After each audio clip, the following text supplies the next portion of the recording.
Okay, we are live. Ladies and gentlemen, boys and girls, thank you so much for tuning in.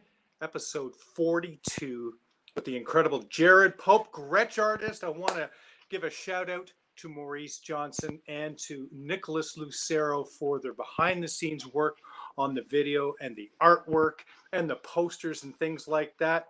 So, with no further ado, where are you actually right now, Jarrod? Nashville. Nashville, We're in Tennessee, Nashville. all the way Yep. from snowy Nashville. I don't know if I get to Yeah, say we got that. about 6 or 7 inches. So Yes, that's pretty it's been scary. Thank you so much for tuning in here. We may have a teeny bit of a delay here, so I'll be patient and cognizant of your responses and things like that. But I appreciate you taking the time and being so yeah. flexible and cool and easy to work with. So thanks so much, ladies and gentlemen. Please welcome Mr. Jarrod Pope. Thanks for having me. Awesome, sir. So what have you been doing? I see you're getting some sun today. You're getting a little bit of sun. Yeah, the sun finally came out. Uh, Yes. it's been pretty dismal here for the last week. It's Right. been first we had ice storm came through and then lots of snow. I mean for this place anyway. Yep. Nobody's Yep. really used to it here. So No. And do you have a shovel? I do, and I have used it a little bit. This is Just awesome. enough. I mean, we haven't gone anywhere. I mean, we've been stuck in this house really since Sunday, so Wow. we haven't really tried to venture out. So luckily we've been Nice. stocked up on all the supplies we need, so we're Yes. good. It sounds kind of like a winter in Canada. We've had a lot of snow here the last month or so. So, what have you been doing since last March when everything was shut down? It's been almost a year. Nobody ever figured it was going to be Yeah. this long. What have you been up to since then? Not enough, to be quite honest. I Good mean, answer. really, yeah. I mean, I lost the whole year last year. I mean, we all did.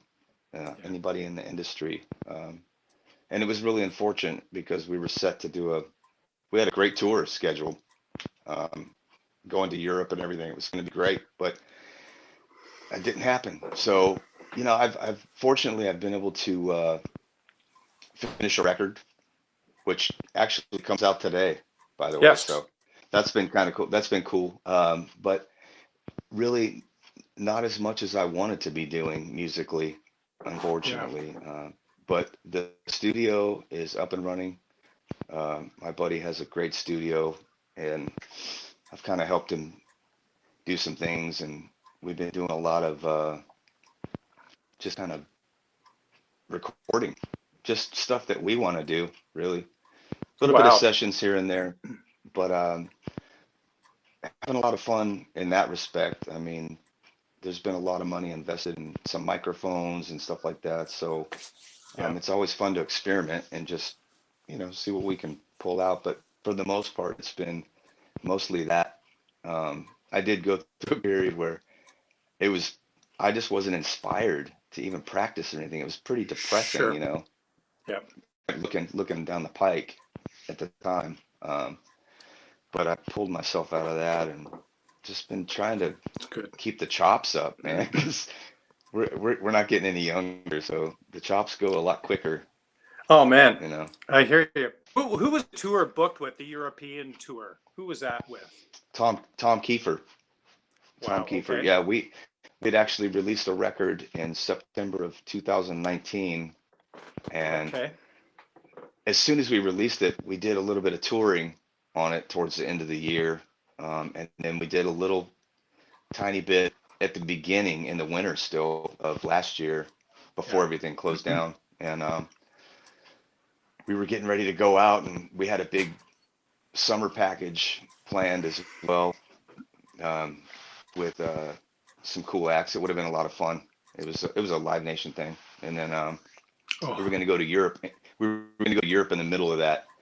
Some cool places that I hadn't been, like Austria. Oh We were man. actually going to play Wacken. We were going to play Wacken in Germany too. So that was, I mean, we were just looking forward to it, and it didn't come to fruition, unfortunately. But yeah, Right. I was with Tom, and you know, I just saw him the other day. We met up for a little bit, and I hadn't seen him in a year, so it's Wow. been That's crazy. it And we, is. It is. yeah, we just kind of we caught up a little bit and talked about, hopefully better things to come um, later this year, you know. So we'll Yeah. see what I think happens. there's light at the end of the tunnel. There's something happening with the vaccines rolling out very well in the US, and people are starting to Right, knock on bands' doors right now. So there is light.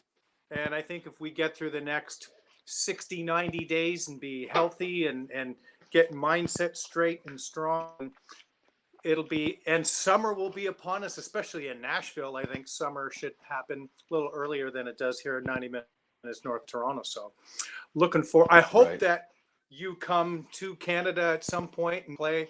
Apparently we have a mutual friend in Michelle Truman. She was really excited Absolutely. that I was going to be chatting with you. She's like, whoa. Yeah, she's awesome. Yeah, So she's fantastic, man. Fantastic. this is good. So we have a couple of friends tuning in here. We have the incredible Mr. Mike Fasano, all the way from Burbank, California. James Nice. Fire, Oh, Steve Milliken. James. I don't know. I think I said his last name I know wrong again. I'm Steve. sorry if I did. Yeah, Steve's a good friend of mine. Known him for years. Yep. Good human.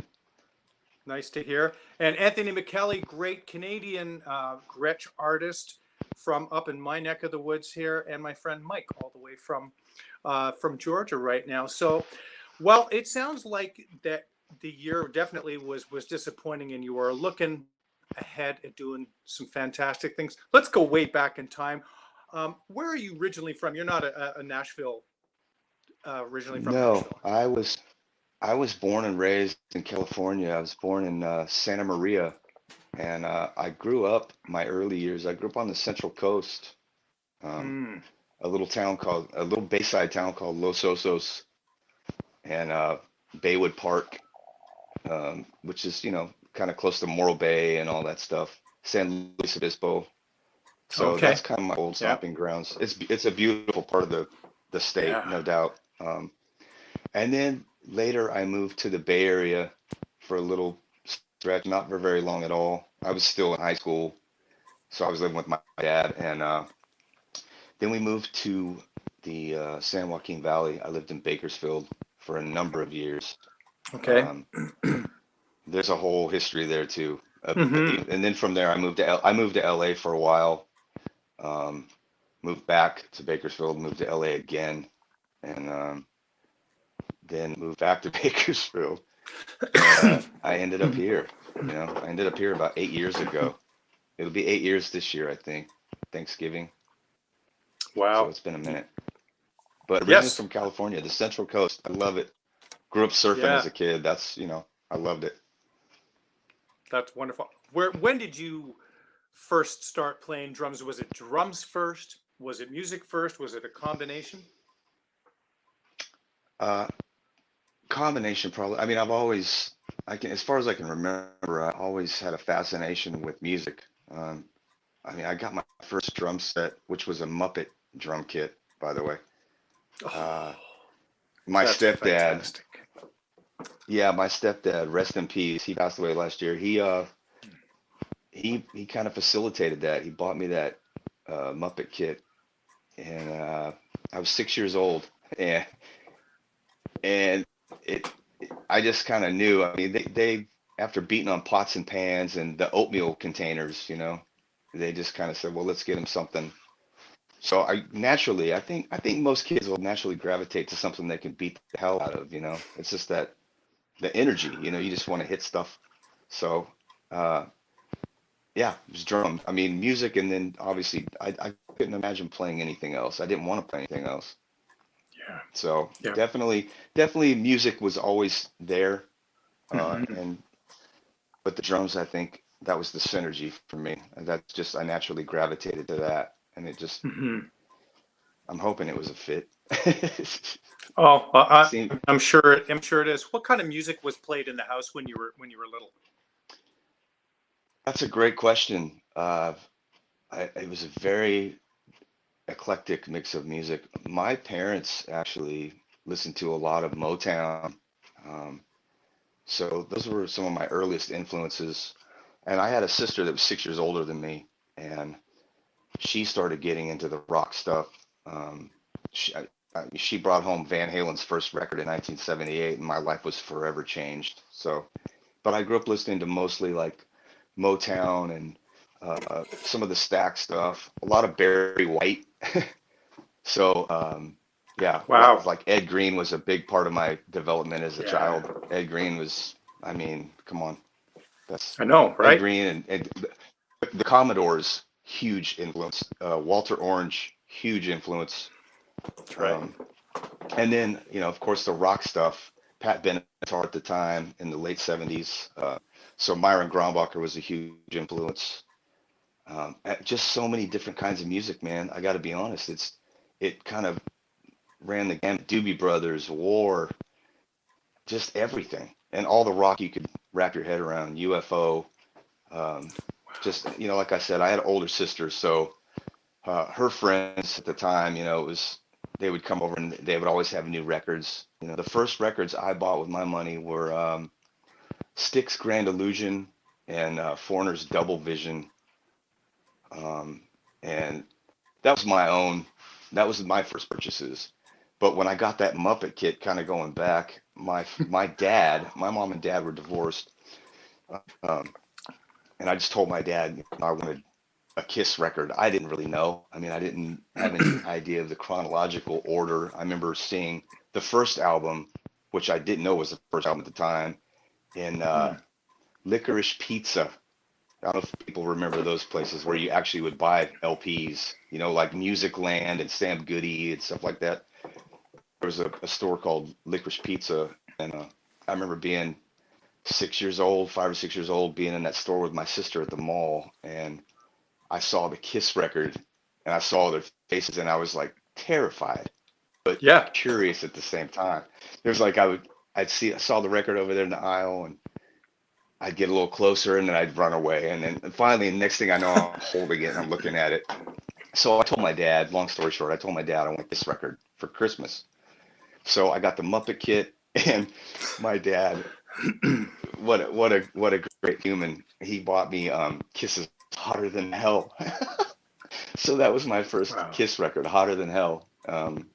And which had already been out a couple of years. I mean, that came out with the first record later in the year, in '74. So, uh, but that was kind of my early thing as far as like exposure to music. It was like I had all this Motown and cool groovy vibe stuff, and then the rock thing came into the picture, and Hmm. I've kind of always, and I still listen to that stuff to this day, all of it. I love it. I'd rather listen to that than most of what I hear on the radio, to be quite honest. I mean, I don't even really listen to the radio anymore because No. music is just so different.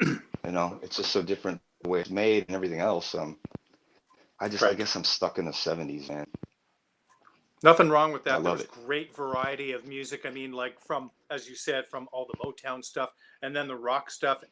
Every drummer, every band had a sound, had a personality, and it's wonderful that you could draw from that. It's hard now to listen to the radio and go, man, that really grooves, of new stuff because Right. everything's gridded and sampled and I don't want to It sound seems like that get off way. my It seems lawn, that way. but but I would much rather listen to Jeff Porcaro play without a click or Steve Jordan play without a click or the Rush stuff or whatever that's got Right. the identifiable drummer. We've got David Northrup here tuning in here. He Oh, said his first, David's fantastic. yes, he is. First LP he bought himself, he said, with birthday money was Kiss Alive 2. That's Nice. awesome. I had no idea about I that. had I had all of that stuff. I had all of them, man. After Hotter Than Hell, I had to get everything. Yeah. Yeah, my So I sister was did. into Kiss, so I heard it from her room, and I'm kind of like you. I was kind of freaked out looking at the album, going, "Those guy and that guy with the tongue, man, that looked pretty scary." Yeah. Very Right. influential to a lot of folks. So was Peter Criss unknowingly a drum influence, or were you drawing from everybody? Absolutely, he was. especially those earlier records, Dress to Kill, and Hotter Than Hell on the first record. The first three records to me, and then of course I mean, all the way up to Love Gun, and after that, I mean, he didn't play much. You know what I mean? It was Right. Anton kind of took over and for Dynasty and Unmasked, and as a kid, I remember being confused by that. I mean, I wasn't really aware of how recording in the studios went down. I didn't know about ghosting players and all that kind of stuff. I mean, Yeah. I'm a kid, and but I remember listening to Unmasked, and I'm like, no, man, that's not Peter Criss. He didn't have that Wow. much swagger later, man. He didn't. I mean, that if you listen, that stuff is Anton is swinging that stuff. You know, it's killer. It sounds great. Yeah. And I knew at that point uh, something wasn't right. Um, but Peter Criss, definitely those early records, man. He played with a fire on those early records. Um, Before all the stuff kind of got out of control. But Right. definitely Peter Criss. No doubt, no doubt about it. I'd be lying if I said otherwise. That's fabulous. Did you do any lessons early on? Were you just playing along to records? Is that how you learned? That's exactly how I learned. I'm gonna be honest with you, man. I've never studied formally with anybody. Um, Wow. there's one, yeah, there was one person when I lived in Bakersfield. I'm jumping ahead, but when I started getting into like jazz drummers and fusion, um, when I was about 14 or 15, and then about a year and a half later, there's a drummer in Bakersfield, Johnny Snyder Jr., and I really looked up to him. He was such a great player, and he was kind of the teacher in town, the guy that you wanted to study with.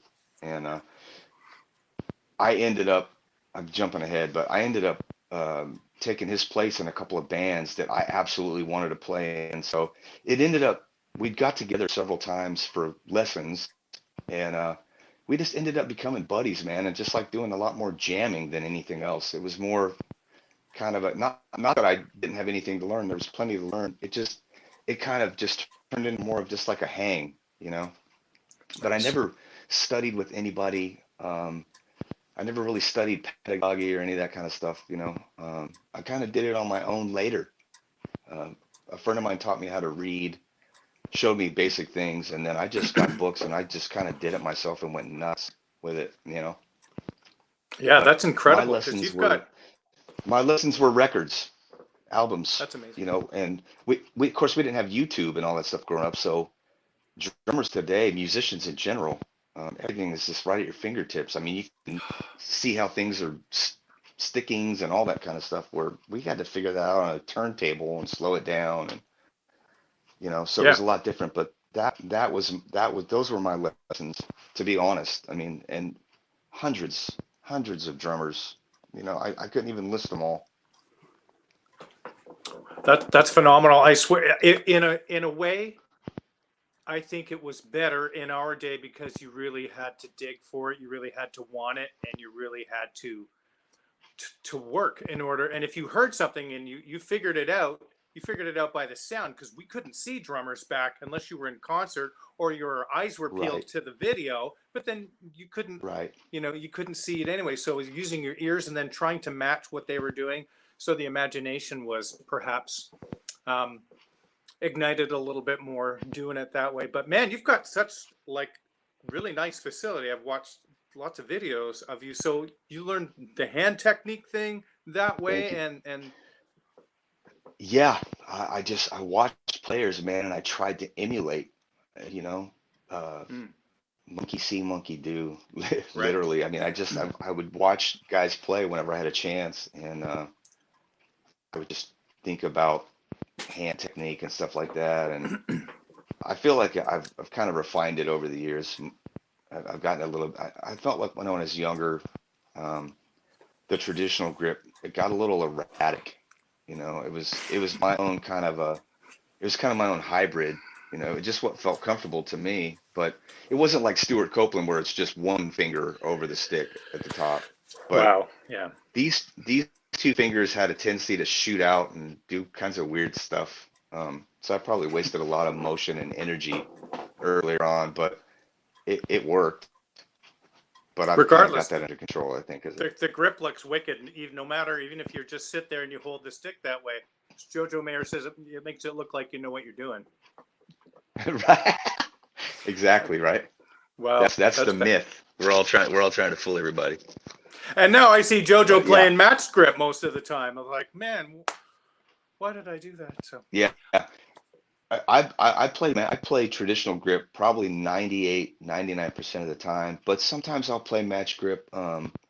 Sometimes I've had to do it just out of discomfort, if my hand's hurting or something, I've got to get through the gig um, but I mean, it's not like I don't play match grip, and it's good to kind of make sure I have both of those things happening anyway, you know what I mean? So for sure. I mess with that, but it's mostly traditional grip just because that just feels the best to me. I feel like I get more sensitivity out of the drum, you know. For playing in rock bands, I don't I don't have like big movements. I'm not swinging and I'm not cracking 50 cymbals, and I do use 2Bs though. I use bigger drumsticks, but I feel like that pulls more tone out of the drum, So that And just you'll works for me. let the stick do the work with gravity and Yes. that's an interesting. Young drummers, have a listen to what Jarred is saying here. I'm telling you, this is some great advice. Were Gretsch drums something you were aware of early on? You know what?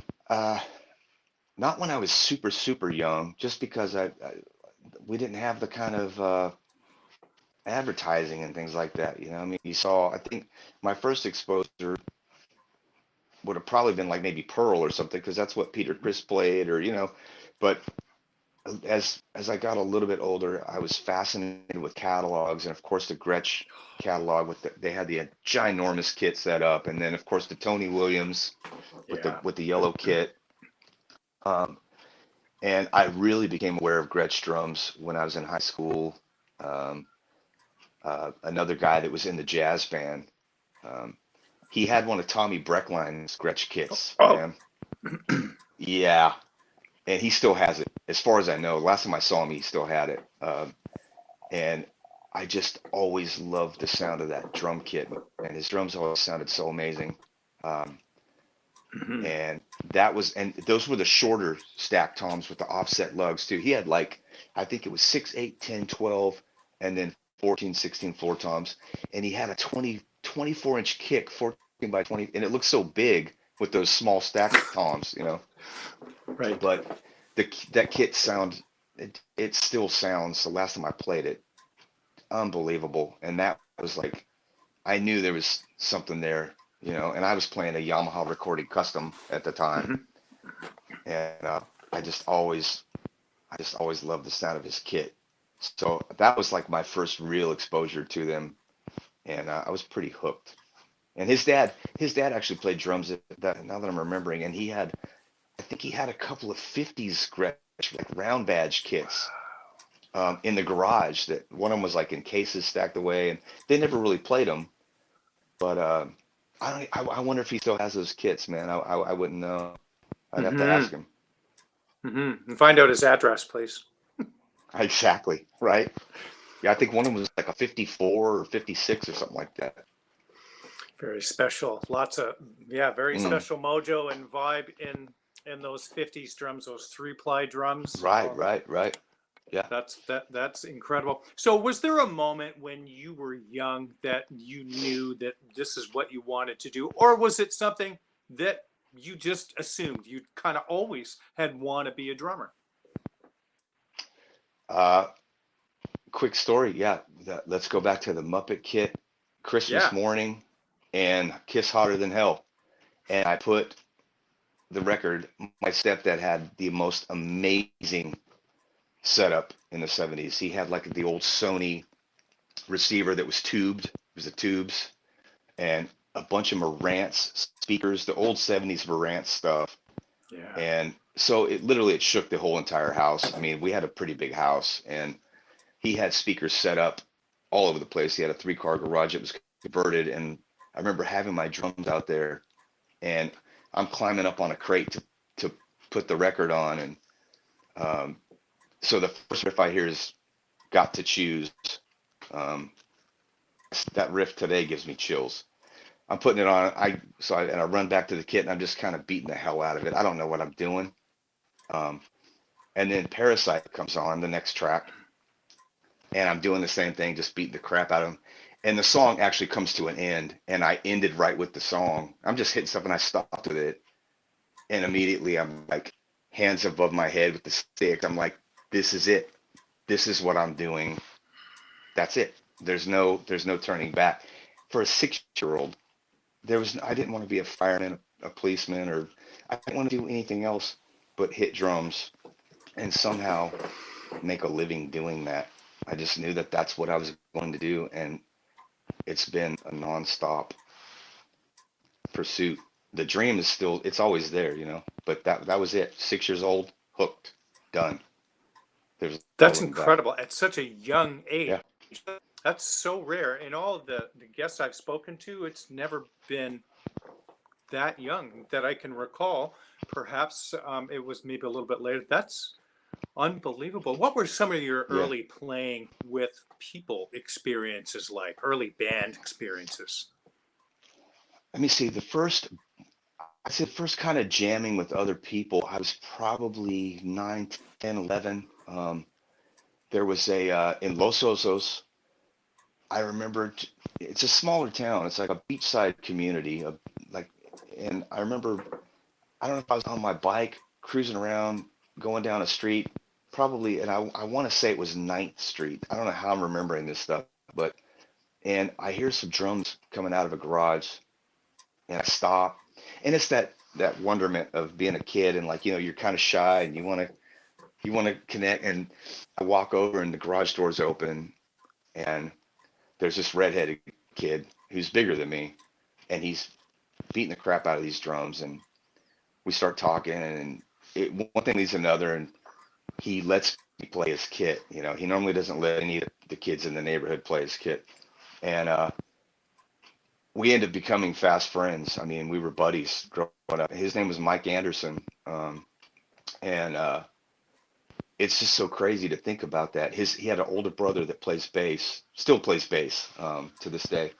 and I remember learning like Wango Tango and some Ted Nugent stuff, and just there was his dad played a little guitar, and so it just kind of became that kind of thing, just jamming, and that was kind of my first experience. We would write stupid little songs, 2-chord little things, little ditties, and but I didn't really start maybe band playing until uh, probably 13 or 14. And at that point, I started getting into like speed metal and stuff like that. It's just, I have a really weird, really, really eclectic kind of childhood growing up musically. But that would have been my first experience. And that was my first experience recording, because we actually recorded a demo, which I've recently been in touch with a guitar player again over the last couple of years, and he doesn't have a copy of it, and I don't have a copy of it, and that really bums me out, man, because there was some really cool stuff. There was a lot of odd time. One of the main songs that we wrote was in Seven, and so it just that kind of got me going in that direction, and then later I spun off into Frank Zappa and all that kind of stuff. But so probably 13, 14, the metal thing, and then we moved, um, and I started getting into. I saw Dave Weckl on what was it? It was some late night talk show. We had just moved to the Bay Area. My dad and I flew up there to the house, and they went off to bed, and I'm watching TV, and I see Dave Weckl with Chick on some late show, and Whoa. I was hooked. I'm like, I got to do that. That's what I want to play. I want to play drums like that. So that's in the pursuit of the whole, the Yamaha kit with the exact Weckl Me setup and too. the whole deal. Yeah. And then I remember jamming with some kids up there and starting to try and get into that. I was trying to find like-minded kids that were into the same stuff, which was difficult. Everybody was still kind of playing rock or whatever. And um, then I moved to Bakersfield, and that's a whole other thing. I met some people that actually changed my life, and kind of Yeah. skyrocketed me in a whole different direction, the direction I wanted to go. But early years, that's my earliest stuff until we moved to Bakersfield, and later in high school, I really got some great playing experience. So Fantastic stuff. what happened in Bakersfield? Let's talk about that. That sounds interesting. Okay, I'll never forget it. I started this high school, and um, I meet with the counselor, and of course I'm like, okay, band classes. They're talking about my curriculum, and you got to take this and this, and come to find out, from where I came from, I was farther ahead in credits, so I had a little bit more leeway there as far as they ended up putting me in a fourth period study class, which didn't even have a teacher in the room. There was only like four of us in there, and that's where I did my homework and all that stuff. But anyway, I talked to the counselor. I'm like, okay, I want to get into jazz band. I got to do that, And she's like, yeah, okay, well, we'll sign you up. And so to do that, you had to be in the marching band, which didn't really interest me at all. That just did not interest me. But so I'm doing the thing. I go and I meet the instructor, who's a friend of mine to this day, Mike Bone, was my band director. And the first day I met him, I'll never forget it. I go into the jazz band class, and he tells me, he's like, we already have like 6 or 7 guys. I don't really have a seat for you. And so I said, okay, well, can I just at least hang out and listen today? And um, he's like, yeah, listen, check it out. So I listen, and there's 2 guys in the class that can play. They're decent players. The rest of the guys, not so much, man. And I'm like, man. And so I talk. Long story short, I talked him into letting me.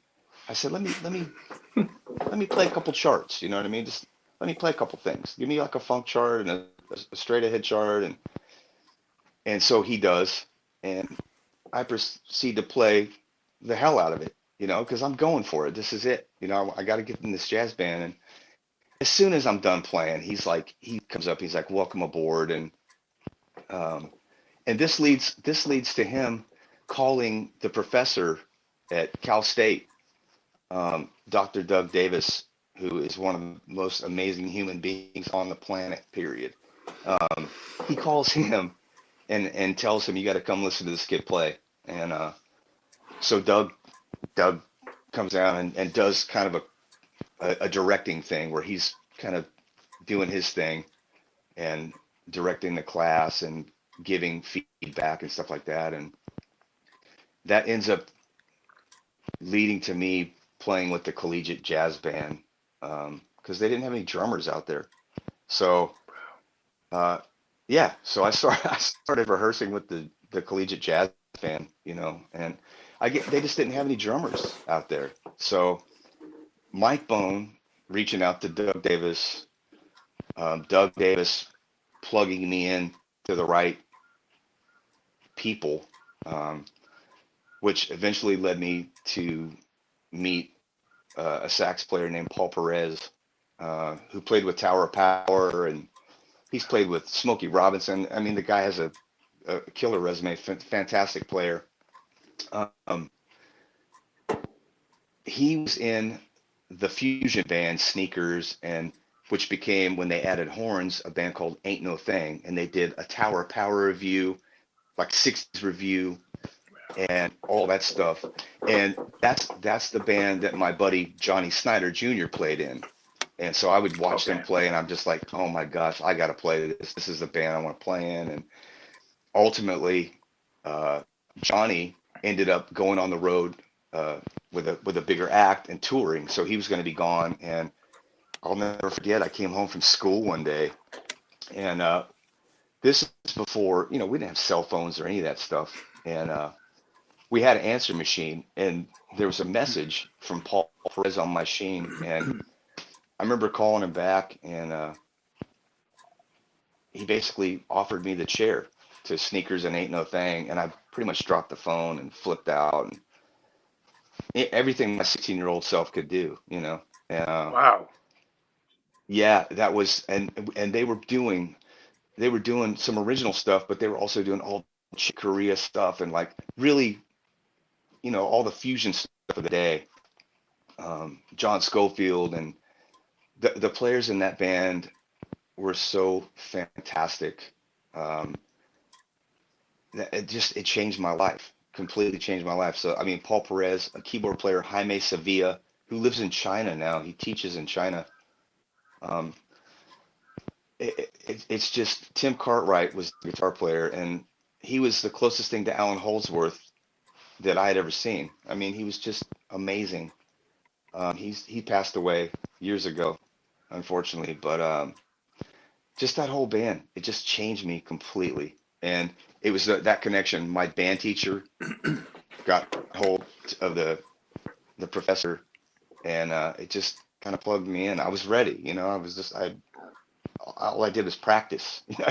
I got home and just practice, practice, practice, practice. So that's how that's where my real that's where I really learned how to play, you know, with other players, interaction. You know, you can sit in your room and blaze stuff all day, but you got to be able to play with other musicians, you know. Yeah. If you want to do this for a living, to do that, if you want to, but so that's that a long-winded story, but that's that really. That's fantastic. So that was all in Bakersfield. Yes, sir. Yeah. Never in a million years would I have ever figured that that kind of scene was happening there, not being from there, not knowing anything about it. And how long did you stay Right. there and how long did you play in those situations for? A long time. I was in Bakersfield for many years. There's so many acts that have come out of that place. I mean, Korn came out of Bakersfield, to be honest. I mean, Right. that's the guys, they didn't really come out of there. They came out of LA, but they're from Bakersfield originally. And Hmm. of course, the country scene is ridiculous. You know, you had Buck Owens and Merle Haggard, that West Coast sound, you know, Yeah. that's where it really started. And I was able to do some of that stuff as well. But um, California, the Bakersfield, California jazz scene was pretty incredible. Doug Davis did a jazz festival every year and brought in all the biggest acts of the day.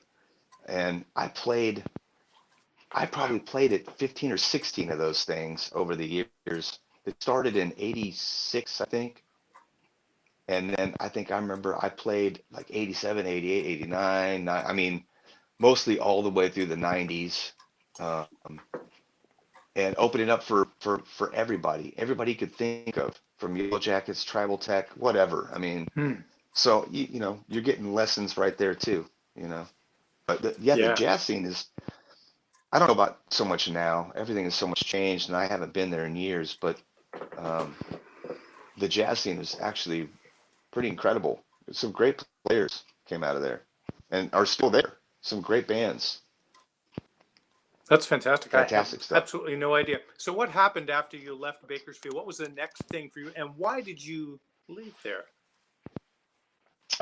Initially, I moved to LA.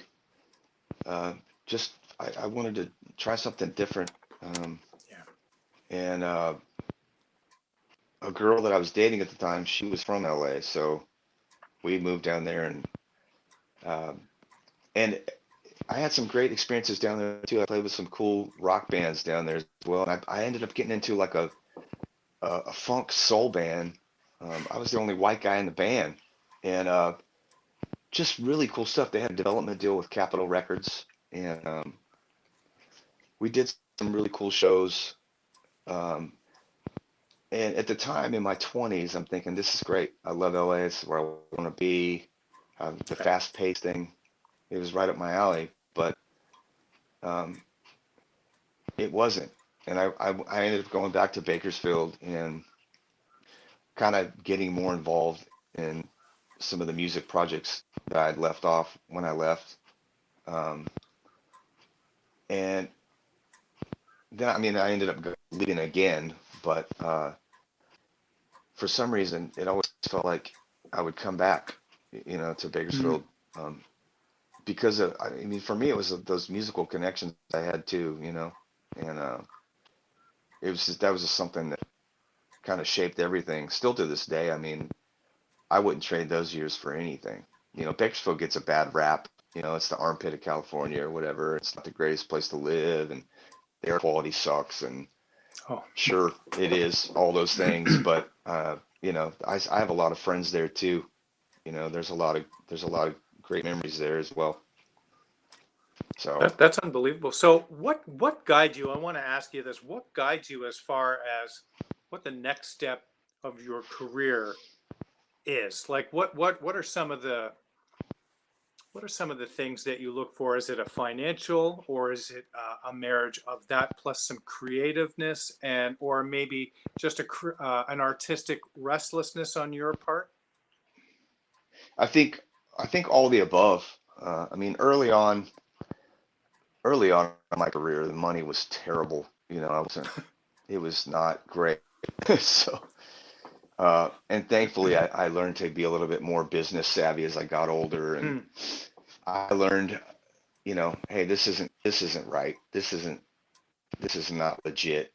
Um, and but Hmm. for me, so I guess early on, maybe trying to get the money was kind of important, you know. So I would just play with Yeah. anybody. At one point, I'm like playing in 7 different bands, um, Yeah.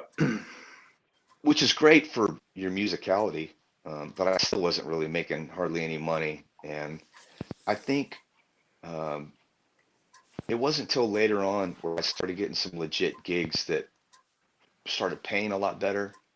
Hmm. And then I kind of lost the musicality. I wasn't getting fulfilled musically so much, you know, and that's not a good combination either, my friend. It's not. Yeah. Um, Agreed. but you know, you're doing what you got to do to survive. Um, but I think early on, I mean, I guess early on it was definitely, I got to go, I'm going to get paid. And hopefully there's going to be some artistic creation there.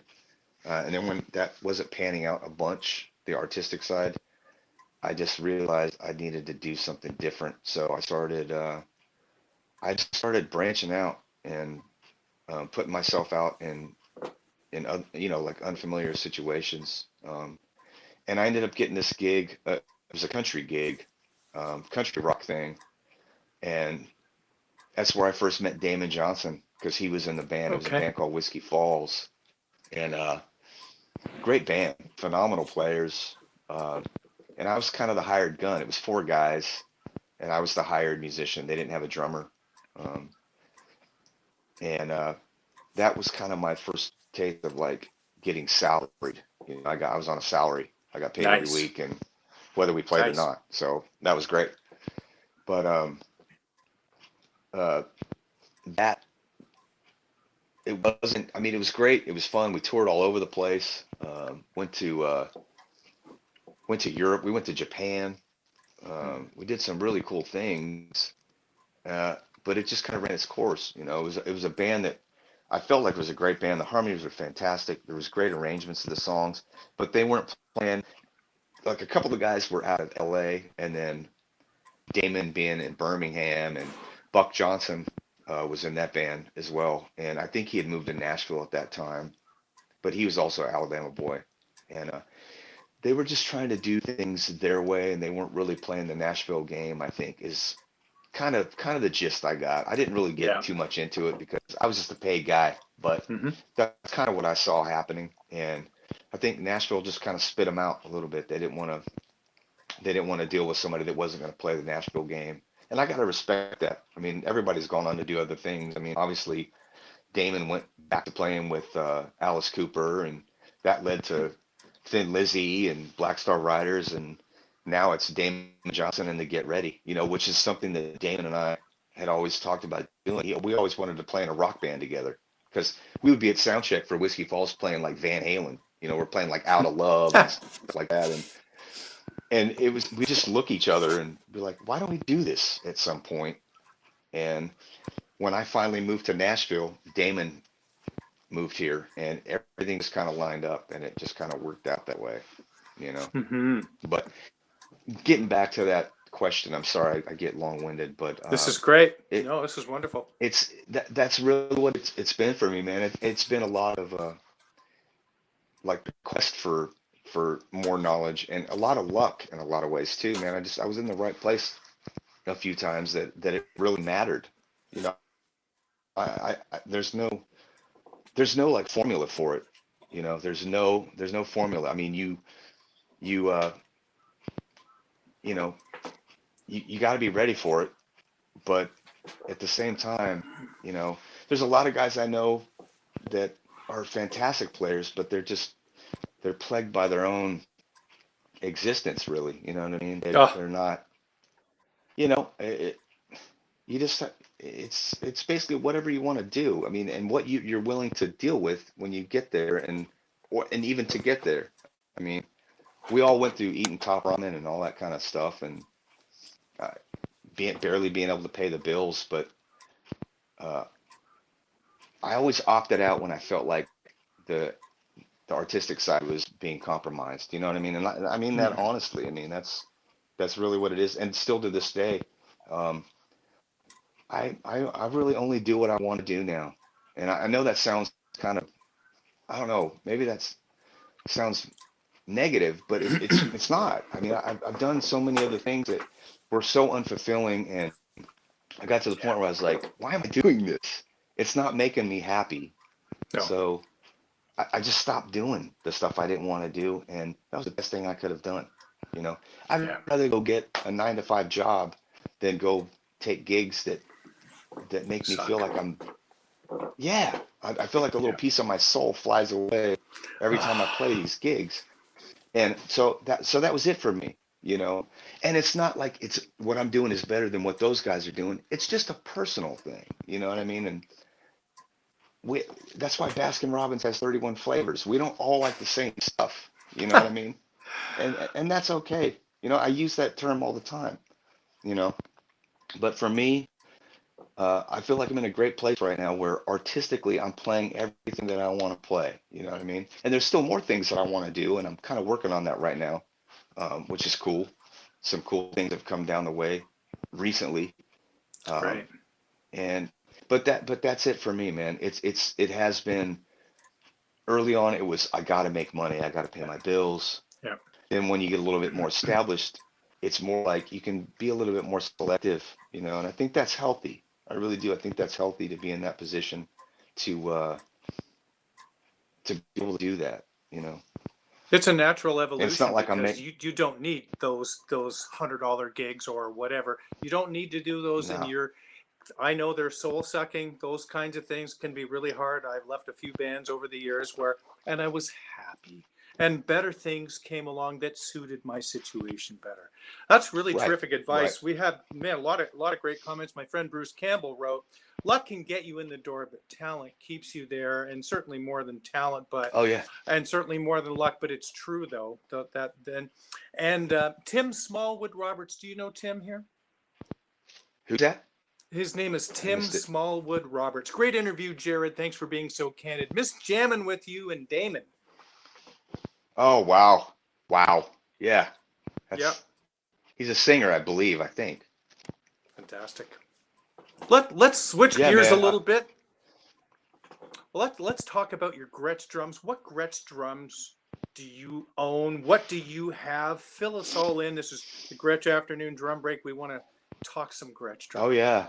I can talk about Gretsch drums for quite a while. I Yes. in Nashville I have well, the latest kit I got was for a tour that was supposed to be last year. That I got a kit for the Tom tour that was supposed to be last year. So it was a broadcaster kick, a 14 by 22, which I know is an interesting size, but Mm. um, a broadcaster kick and USA toms. The first time since I was a teenager that I've had a 13-inch tom. I went 12, 13, 16. Um, and that's a custom finish too. I mean, that's I talked to Andrew about it. Um, I saw a finish on one of the Catalina kits, and it was kind of that inspired the idea, but they ended up turning into something that was completely different, and I love it. But that's my main kit that I have in the studio right now, and I love those drums. I'm breaking them in, you know. But I also have another USA kit that's got like 8, 10, 12, 14, and 22 kick. I have a new classic kit that Yeah. I love. I love those drums, man. Yeah. Um, in that the cherry finish, the Oh, cherry wood beautiful. finish, Yeah. 10, 12, 14, 16 kick. I don't have the snare for that, but and also I have a pure wood. I have a pure wood cherry Mm. kit. One of the first ones that they released. They did the walnut and cherry were the first series that came out, and I still have one of those kits. And that was actually my house kit for the rock and roll residency here in town. And those drums Okay. sound phenomenal. Love them. Um, and I have one of the special edition little jazz kits, the little Catalina special edition that Oh. just came out. Was it last year? Mm-hmm. Um, Mm-hmm. but yeah, that and then I have a black renowned kit that the satin black, which they don't make Yeah. in they don't make them anymore. Yep. They reduced them to the Brooklyn and USA kits. That kit was actually my tour kit when I got the Thompson Square gig when I moved here to town. And Andrew had just recently taken over A&R at Gretsch. Um, so he was kind of my new liaison. And man, I love that guy. He's just the best. Andrew's the best. Yeah. Um, I know he was on last week and I watched that. I Yeah. mean, just what a guy, man. I mean, and sent me out a black kit immediately. And those drums ended up um, being my tour kit with Tom because I just love the way they look and they sound fantastic. And my drum tech, Jeff, I hate saying drum tech. He's my friend, and Jeff Brown. he gets paid to set up my stuff, but he's my friend. I don't like to refer him as my tech, but Sure. Jeff uh, loves those drums as well, and they're so easily tunable. And the cool thing is, we would finish a tour and be off for months, and then we'd pull out the coffin cases, and he'd pull those drums out, hit them, and they're still in tune. Yeah. And Yeah. those drums, that kit I'll own forever. I'll never get rid of that black renown kit, not ever. But that's what I have in Nashville, and a slew of snare drums, a bunch of snare drums. A Like friend of what? Talk about mine, those. I love snares. Let's talk about snares. People want to yeah, know. I love them too, and uh, you can't really have too many. I don't feel like, but No. I have some essentials that work for me. I mean, as far as I'm concerned, I feel like the hammered brass Gretsch snare is a 5.5, I believe, which is I don't usually like drums deeper than 5.5. That's just me. It's a feel thing, but I Yeah. feel like that that Gretsch drum is probably the most consistent snare drum out there. I mean, as far as like it's just a winner. Even when I've had it backlined, when I haven't had my kit with me, um, it just the thing always crosses the finish line, man. It always crosses the finish line, and it's probably one of my favorite snares. We take that on the road, um, and I have a slew of. I got the copper, one of the early Oh. copper ones that they don't even make anymore. It's one of the earlier Right. ones Hmm. because they were so soft. They dent really easy, Right. um, and a bunch of wood snares. I mean, different generations of Hmm. the uh, renowns, the early ones. Those Yep. drums are fantastic, man. You can do anything with those, as well as some of the later renowns as well. And I also have a bunch of Beyer snare drums that I love as well. Yeah. James builds incredible snare drums, um, and he's really kind of championed a bunch of us, really. And Hmm. he creates great snare drums as well. There's just so many. I mean, 95% of my snare drums are Gretsch, but the other five are Jim, Beyer drums. And so as far as snare drums, I think I'm pretty covered as far as that goes. I mean, I like to take when I go out on the road, I like to take um, a couple of metal snares and a wood snare because you don't know. Smart. Sometimes you get in a real live room and you want to be able to warm it up a little bit with a wood snare. Sometimes a metal snare is not what you need. You know, that's one thing that I try and do, like on backline as well. I try and make sure that give me some options, at least a wood and a metal. You know, I like to be able to choose, have a Yeah. choice. But that's what I have in town, pretty much. That's There's stuff great. in California too, but yeah. Wow, that's unbelievable. So I hope my wife watches this now because she won't maybe necessarily give me. She doesn't give me any grief about the few snares that I have here. She's wonderful. Um, Right. let's talk about how the Tom Keefer gig came about. How did you guys connect? It's also a great question. I was on this has to be the Def Leppard cruise, I believe, and Tom was on there as well. Yeah. And I I sort of knew the guitar player a little bit at the time, um, Tony Higbee, just kind of in passing. We never like really got to hang out or anything. I mean, he had sat in with the residency before here in town, and Hmm. I remember seeing the band on that cruise, and they were they were great. I was blown away. The drummer that was playing at the time, Paul Simmons, also a Gretsch guy, fantastic drummer. Right on. Um, he basically what happened was we did that cruise and came home, and I had recently got the Gene Simmons gig. Um, so we had been kind of getting ready, gearing up for that whole thing, and um, yeah, that's a whole other story right there. But I bet. uh, I bet. I long story, we can get back to that. But we get home from the cruise, and I get a random phone call from Tony, and he's like, "Hey man, what would you think about maybe playing for the Tom Keifer Band?" And I was like, "What, Paul need a sub or?" And he said, "No, Paul's, Paul's doing something else." And I think Paul was just tired of touring, and he had a great gig. He has a great gig here in town. He works at Blackbird Studios, and he does a lot of the cartage and stuff there and tunes, and which is a really cool gig. Um, I but I bet. think he was just tired of touring. He had played with so many artists and Rebby Horton Heat, and I mean, he even played with Black Oak, Arkansas.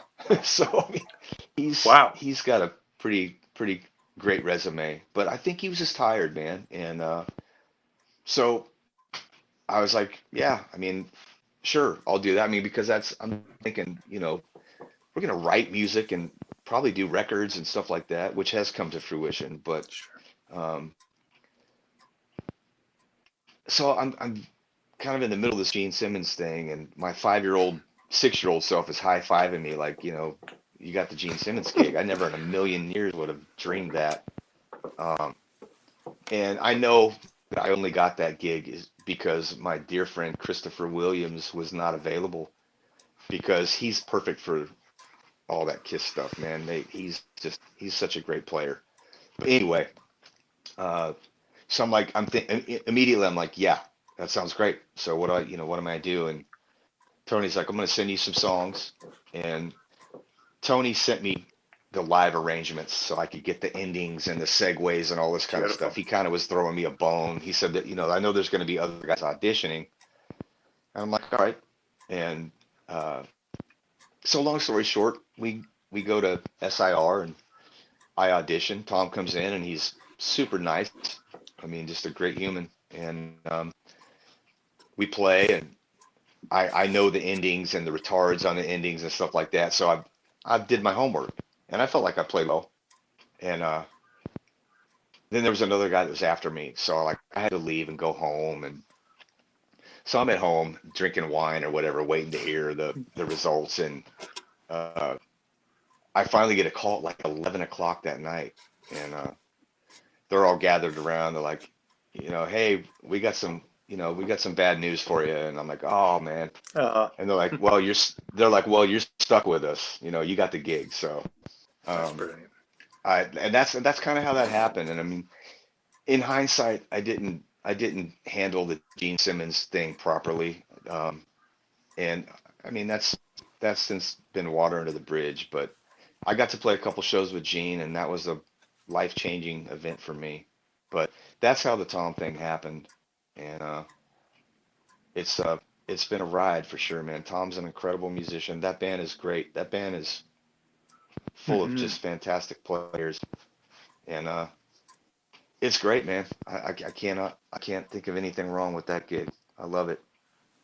No, Definitely love that's it. awesome. If it ticks all of those boxes, let alone two of the three, Yeah. if it ticks all of the boxes. I think I heard your Gene Simmons story on Matt Krause's and Zach Albetta's Working Drummer Mm, podcast. Did you talk about that hmm on that? Okay, then I yes, think I did. I think I did, if I remember. that was That's been all. a minute. Yeah, Uh, it's been a while. I yeah, remember that listening to that. That was interesting SIR, story. Nashville. Yeah, yeah, Nashville. The SIR that's been the scene of quite a bit of cool stuff.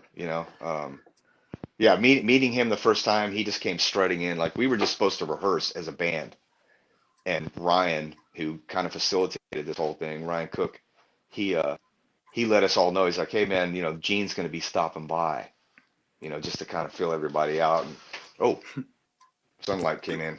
The He's sun. like, he's gonna, yeah, the sun. He said we're going to be filling it out, checking it out, and he said he'll probably just hang out for like 30 minutes, and I was like, okay, that's great, whatever. And of course, I'm nervous as hell, and he came in and he's like, starts just joking. I mean, he's talking smack about everybody, just like ribbing everybody, and just being Gene, man. Gene's such a funny guy, man. He's definitely funny, but Yeah. um, he ended up hanging out for like 5 hours, and we didn't even Wow. play Kiss stuff at all. He was wanting to do old '60s stuff, and he's thinking about set lists and stuff, for these shows that are gonna be coming up, and it's getting late, and he's finally like, well, I think I'm gonna head out, and I remember Philip Schaus said, he's like, I think we need to play Deuce right now before you go anywhere. So Ah. we kick into Deuce, man, and it was when he sings that first line, and he's standing 10 feet away from me, and I've just lost it. And then we ended up playing Parasite, which is full circle for me. I told you the story earlier about Parasite and me ending the song, and that's Awesome. when I knew I was going to play drums.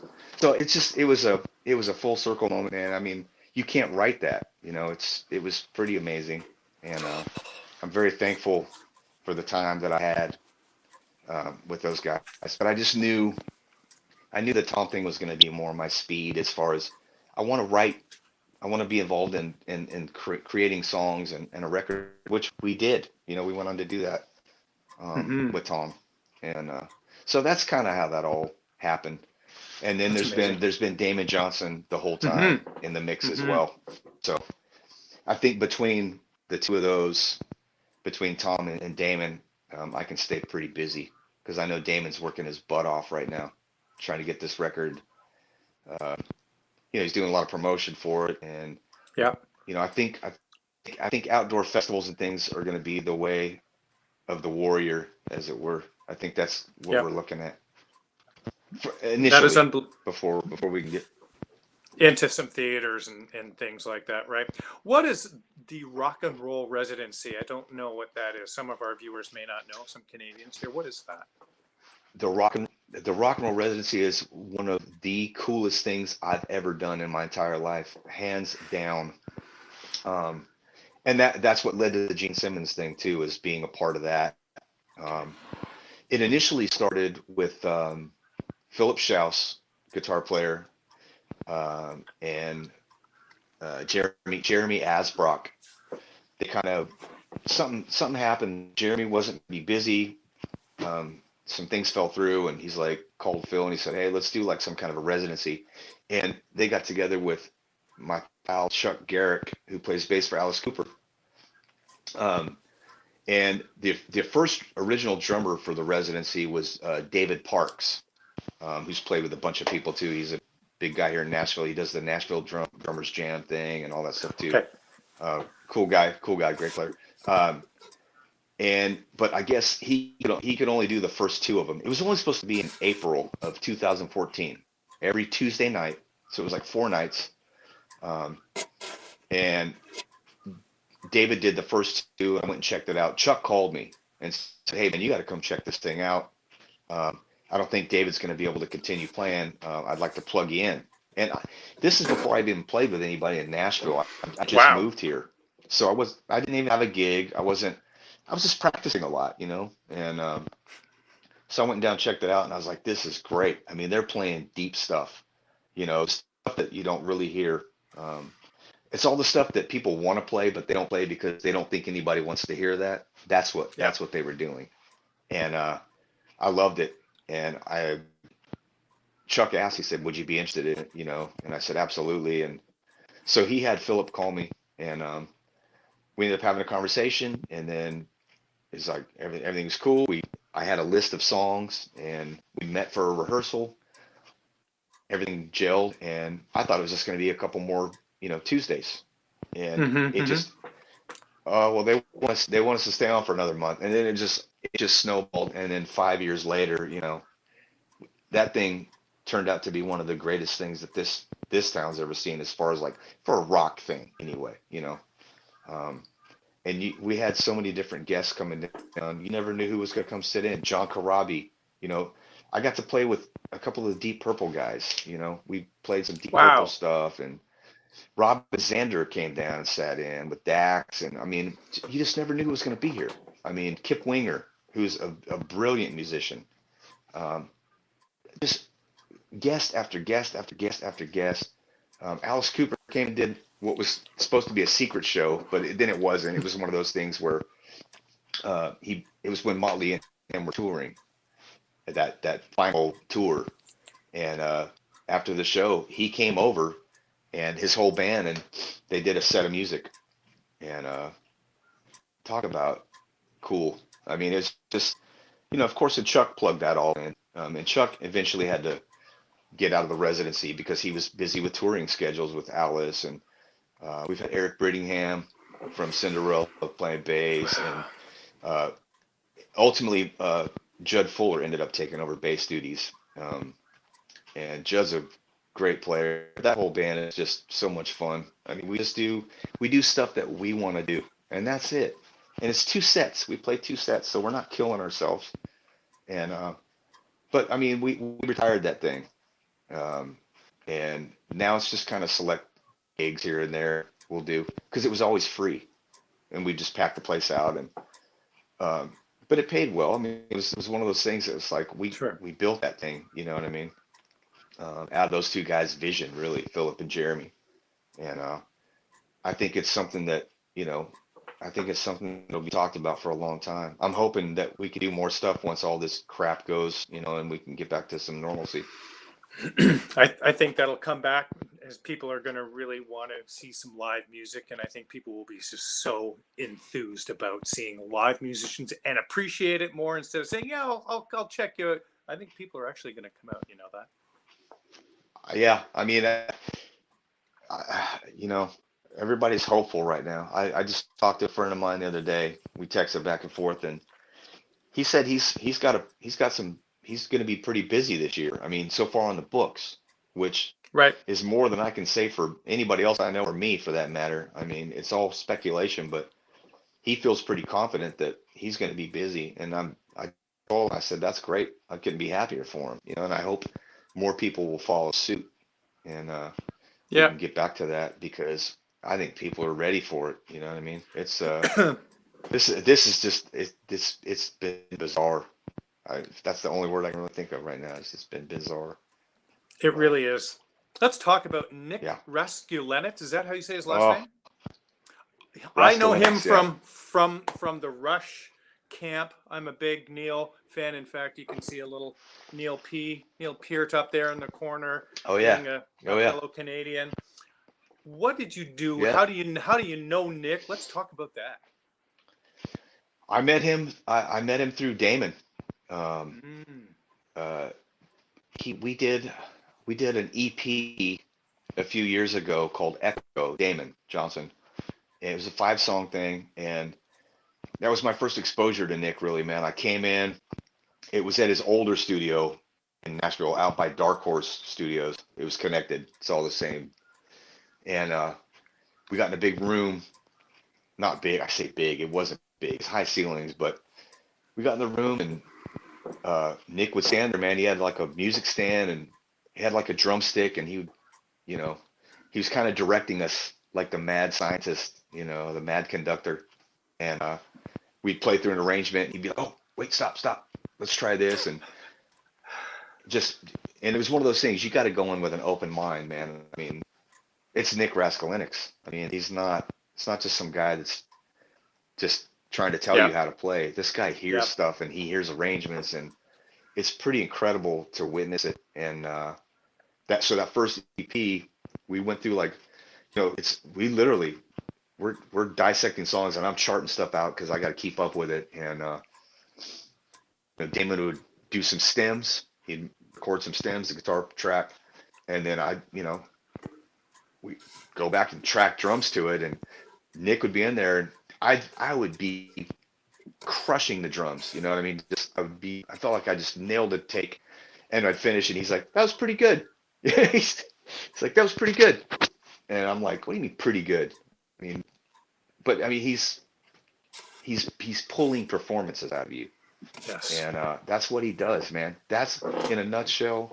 That's what Nick does, man. He pulls a performance out of you, and so that was my first exposure several years ago, and then we did another record in the interim before we did this latest one, and Nick wasn't there. He was out with Alice in Chains working on their record, and so he had his first assistant, I guess, would be his right hand man, Nathan, was he set up on the mics and he was recording us, and so Nick wasn't there for the second record, but then this third record we did, Nick just pulled it out, man. This record, I'm really proud of it. Really proud of it. He pulled out great performances out of everybody. But that's what Nick does. That's the best way to kind of encapsulate what he's, to me anyway. This is my personal, what he does for me is he pulls it out of you without being condescending or crushing. You know what I mean? He doesn't. Right. It doesn't do anybody any good to crush somebody's, you know, ego or whatever, you know, if they're trying to play. I mean, he has a way of kind of caressing it out of you. And I mean, there's some great stories about him and Neil, man, that Yeah. you know, I'm sure he's probably talked about it, but I mean, it's just pretty incredible stuff. And as a result, I mean, there's some drums in there that in the studio that used to belong to Neil that he gifted him. And Really? I've what? used What on is records. there? What ones? It's one of his DW kits. One of his DW kits. I think 8 through like 18, and Wow. I know what one you mean. I'm the pretty sure. it was. I'm trying to think what year it would have even been. I mean, I have pictures. I'll send them to you when we get done with this. I'll show you. I would love Yeah. to geek out over that. That's cool.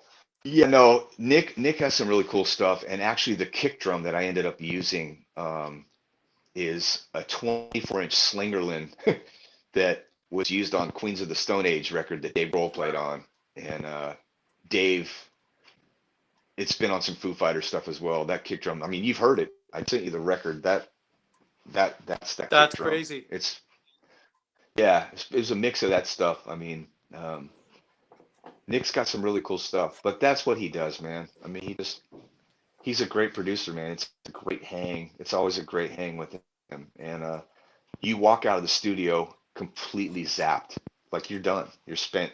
You know, you've done everything you can do, and that's a great feeling, man. At the end of the day, you've worked.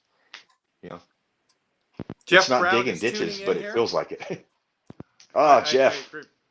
He said it was a Snakes and Arrows kit, right? That's the album that I'm familiar with Nick giving Neil some input in one particular song in 3/4, where he's like, "Can you play a different pattern in each section, each 3/4 set? Can you change it up?" And Neil's like, and bears down and does it. So I think the Rush guys were saying that that's what Nick does, right? No, that without getting into the whole story, there's an instance where Nick actually walked into the studio while he's mid track and he's focused. He's trying to stop him. He's waving. He's like, hey, hey. And I guess Neil looks up and that's when he's like, can you kind of do this thing and do this? And he's like, yeah, okay. And Nick walks back into the control room and Geddy's in there. And Geddy's reading a paper and he kind of drops the paper and he says, oh, he likes you. He likes you. Because I guess nobody had ever stopped Neil in the middle of a track before. And I know there was some mutual admiration. I know later Neil talked a little bit about how Nick brought performances out of him. Because, Neil always had everything worked out before he went into the studio. That was kind of his MO. He spent so much time constructing parts, with Nick, there was some more improvisational stuff involved. He wasn't as prepared going in for those last two records. So right, he said on purpose. He said he didn't. Yeah, go ahead. And that makes sense to me. That makes sense to me totally.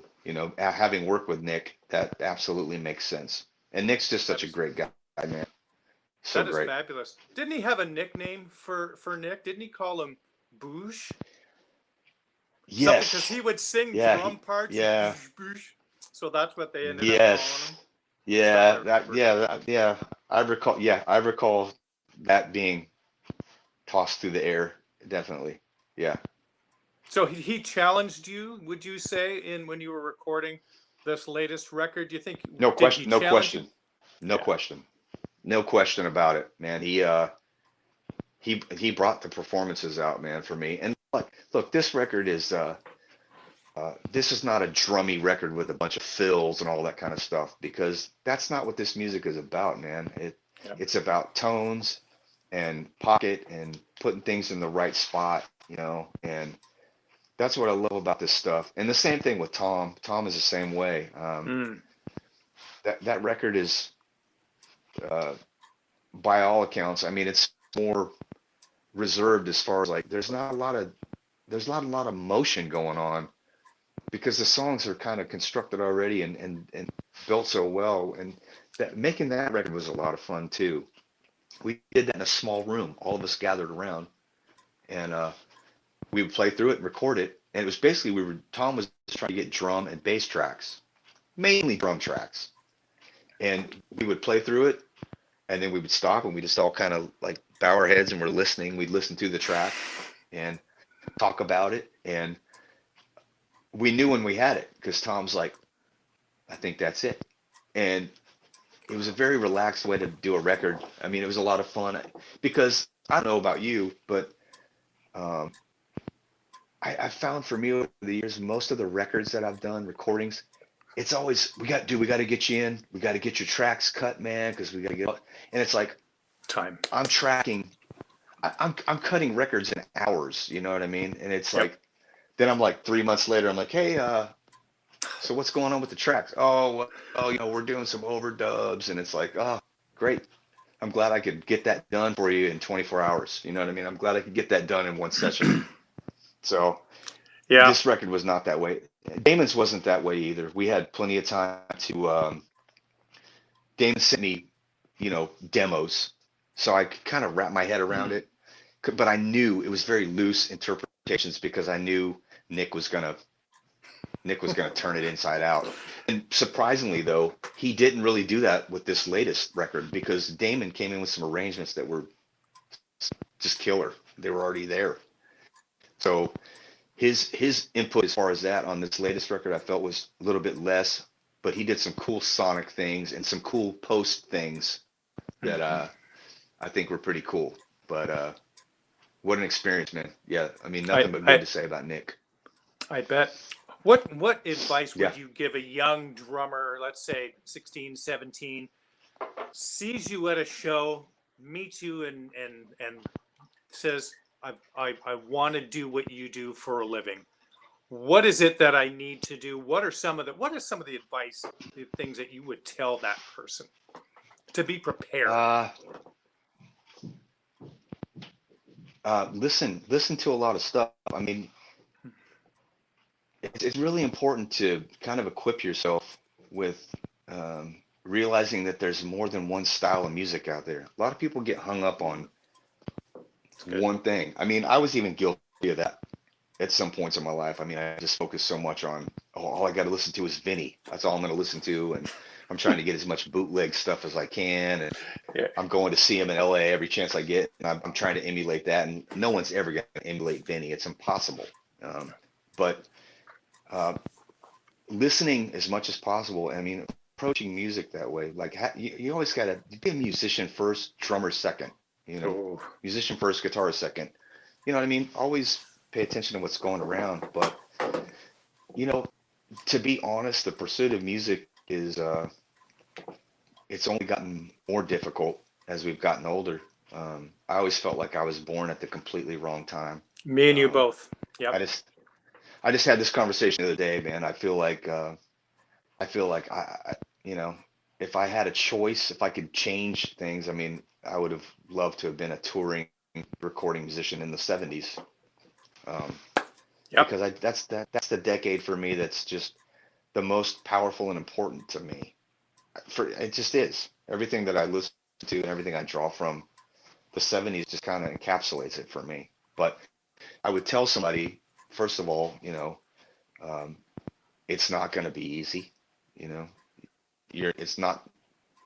it's not a normal life by any stretch. You know, there's a lot of sacrifice you have to make, and it's just the reality of it. But I would absolutely encourage it. I mean, there's no better reward um, to the pursuit of art. Art is, you know, that in and of itself is that speaks volumes. I mean, that's it for me.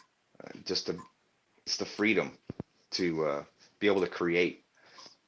But I would tell somebody that, you know, uh, listen as much as possible and set goals for yourself and Mm. try and play with other players that are better than you know, to make you really focus in. And it's good to get your ass kicked, you know, it really is. Yep. It's good to get your ass kicked because it should be humbling. Because I mean, I know plenty of guys that uh, thought that they were great and then realized that there's a lot to work, you know, to work on. I mean, I think all of us at some point, you know, everybody should be humbled. I mean, and you should be a humble musician anyway, Yeah. because it's not a competition. We're just we're trying to make people feel good and make ourselves feel good. We're trying to create. And but that's the thing. Play with as many people as you can and absorb as much as you can. Listen to everybody. There's so many great musicians, so many Mm. great musicians. But This is that would be the main thing. And believe me, I do. After shows, I tend to gravitate towards the kids that want to talk. Those are the kids that I yep. want to hang out with. I want to talk because I know how it was for me growing up. You know, and that's I try and save sticks and stuff like that for them. You know that because you might change some kid's life. You just don't know. You have no idea. Um, but I know for me, I didn't get to go to concerts as much when I was a kid. I mean, it just wasn't really on the radar. I was in a Right. small little town growing up, and Yep. um, traveling. It just didn't. It didn't even occur to me to ask my dad to take me to go see Van Halen. You know, but I know that that kind of impact that would have had on me to be able to meet those people that I idolized. You know what I mean, and wanted to emulate.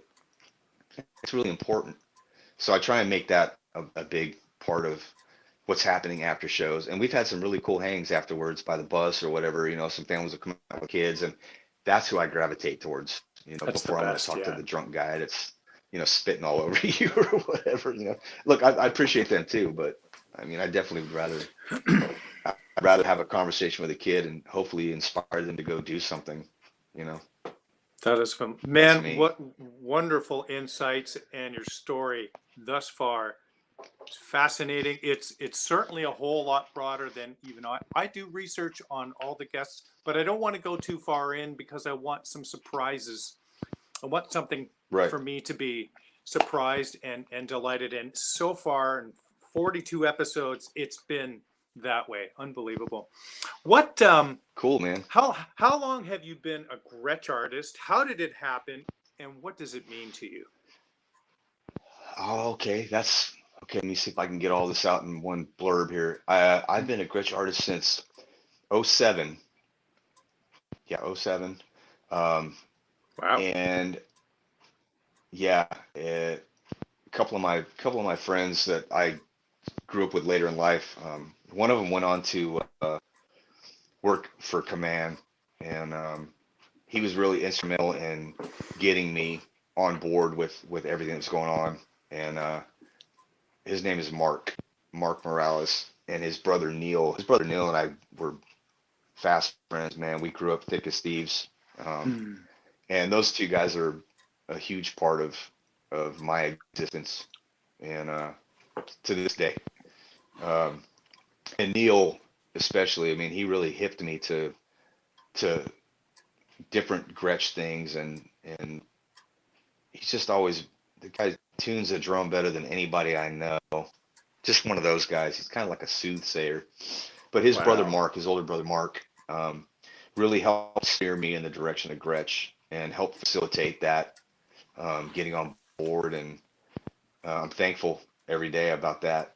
So I've been with them since '07, and uh, that came around the time of Whiskey Falls, Okay. because we were doing a lot of stuff. I think I had like a drum magazine feature, and so it was legit. Hmm. Because I mean, for me, I never even thought about endorsements because I'm just like, what am I doing that even matters? Like on that level, I'm thinking endorsements are for all the huge guys or whatever. And it wasn't until later I realized how it actually really works. And that kind of snowballed into other endorsements as well with other companies, and which has been great. But with Gretsch since '07, and what was the rest of that question? Just '07. what does it I've been mean with to them be since part of '07. such a It means legacy it company? means everything to me. It means everything to me. That there's no other drum company on the planet that I would rather represent. Yeah. Not Yeah. ever, never. Yeah.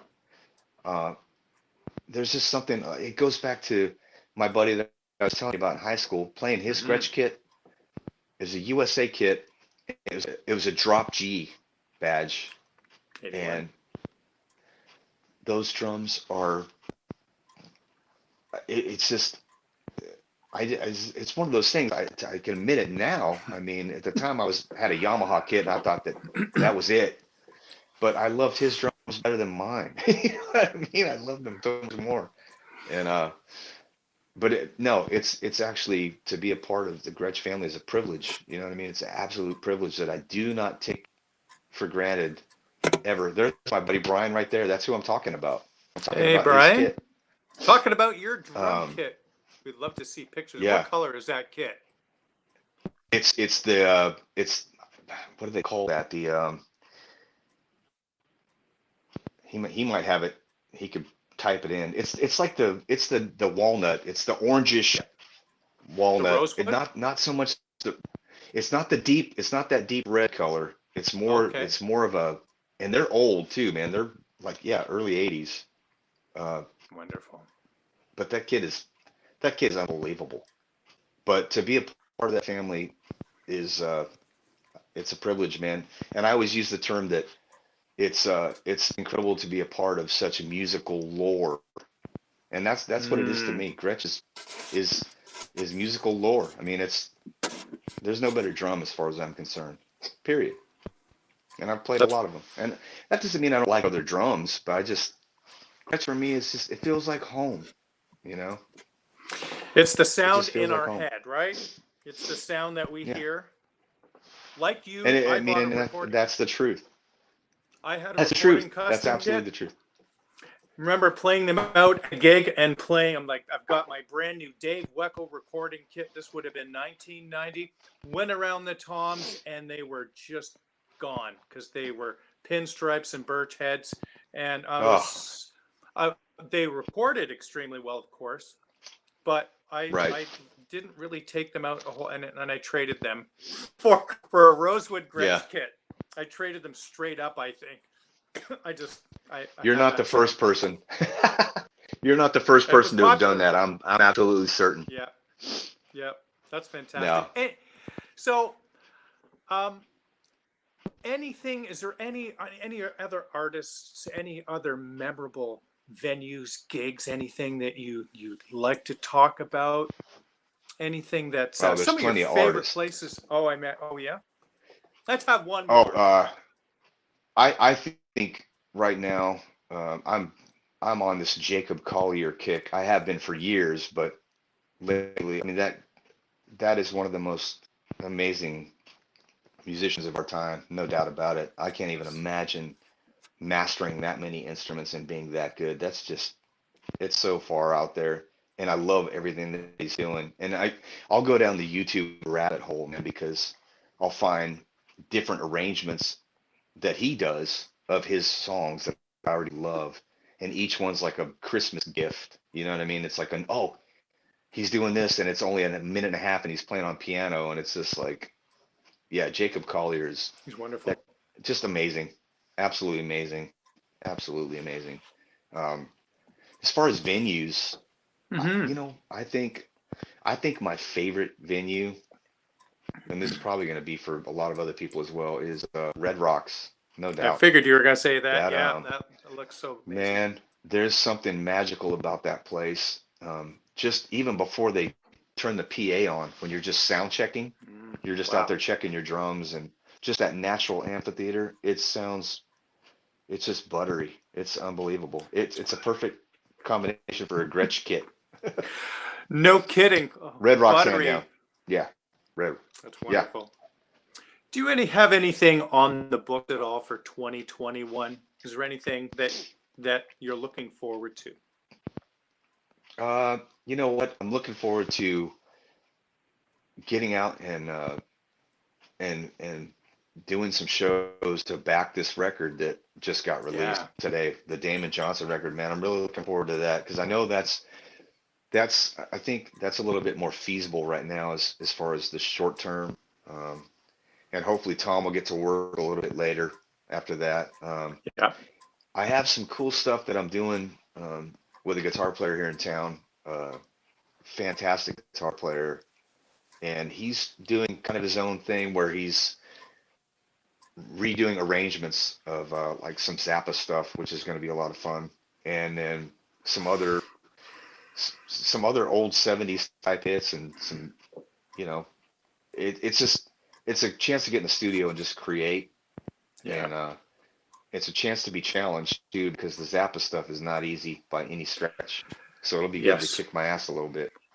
Hmm. But When you, as far as anything's set in stone, there's nothing really set in stone right. right now. We don't have anything. I know the agents are busy, you know, kind of figuring out what's going to happen, management and all that stuff. I mean, it's Yeah. everybody is still a lot of it's kind of in the air, you know, just trying to fill it out. And but you know, just a lot of trying to stay in the studio and keep those chops up and keep experimenting with sounds and all that stuff, you know, just trying to represent, you know, and Hmm. keep some kind of creativity alive, some kind of artistic spark still going in this lull that we've all been in. You know, it's everybody's been in it. You know, can't sit around and go, "Woe is me." I mean, there's so many of my peers that are everybody's suffering. You know, so we need to find ways to be creative and just keep moving forward. You know, with the big picture in mind. Agreed. Agreed. Jared, Yeah, thank definitely. you so much for sharing your story Thanks for thus having far. I me. always say thus far because you're still a young cat.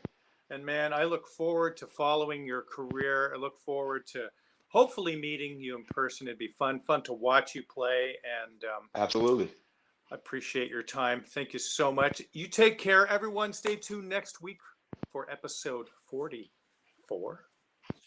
I'm starting Thanks, to man. not remember what episode we're on.